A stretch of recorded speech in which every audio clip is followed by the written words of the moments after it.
Hookups. What are they? Who does them? And is there a way to do it right? Hi guys, my name is Carla and I'm here with a few tips on hooking ups.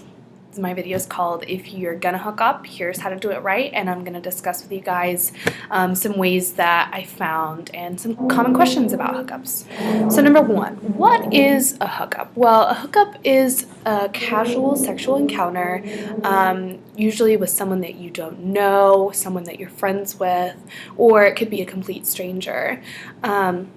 Usually happens with people that you don't know very well, or at least are not into a romantic partnership with. It can be anything from making out to full-blown sex. It counts as a hookup.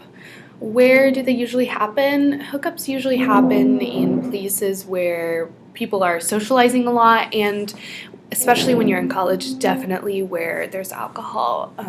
Definitely tends to be an influence on whether or not you're going to go home with someone. Who participates in hookups? Everyone. I mean, lots of people who just want the sexual part of a relationship without the emotional constraints of that. People who just want to be able to express their sexuality freely and try new things without having the pressure of a romantic partner. And why do people hook up? Again, because they want a place where they can express their sexuality. They think that person is attractive, and they just kind of go for it. Some people definitely hook up for the wrong reasons.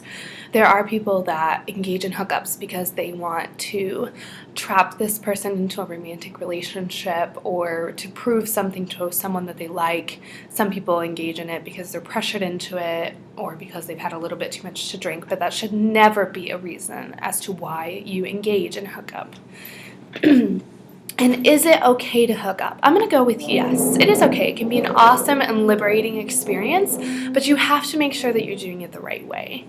So, because of that, I'm going to go through Carla's ultimate guide to casual sexual encounters. First things first, protection every single time. And the number one tip I've got under all of this list is communicate. You must communicate with your partner. If you don't communicate with your partner about all of these things that I'm going to go through, then you shouldn't be hooking up. Then the point is moot. Communication is the number one aspect of a successful encounter with someone. So first things first, protection every single time. Always use condoms. Always use a barrier method, because you never, number one, you need protection against pregnancy, but number two, condoms are really the only kind of barrier or method that protects also against STIs. So you really need to make sure that you're protected every single time. Carrying condoms does not make you a slut, a whore, desperate. It doesn't make you any of those things. It makes you someone who really cares about their sexual well-being and is interested in promoting their own health. Definitely ask about birth control. You need to communicate about hormonal birth control. You need to ask about how many partners they've had, and definitely if they've ever been tested for STDs and what those results were.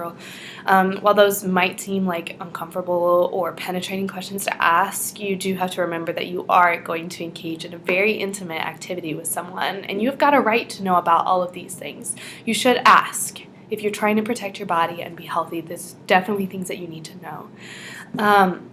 Secondly, make sure that you are in a safe space. Make sure that you feel free and comfortable to talk about boundaries and about what's okay and what's not, what you're going to do and what you're not going to do. So make sure that you're with the person that you feel comfortable and safe with to discuss all of those things.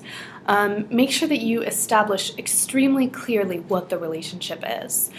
Are we dating? Is this just a one-time thing? You need to really clearly establish what is going on right now, and will there be anything else in the future? Is there even the possibility of anything else in the future? You need to ask this in order to protect your own emotional well-being and their own emotional well-being. Make sure that you're both interested in having the exact same goals from the experience. If you both just want a hot one-night stand, then make sure that the other partner knows that that's what you both want. If this is, a precursor to maybe a dating relationship, make sure that the partner knows that there is a possibility for that and that that's what you would like to happen. So make sure that you really establish what is this relationship.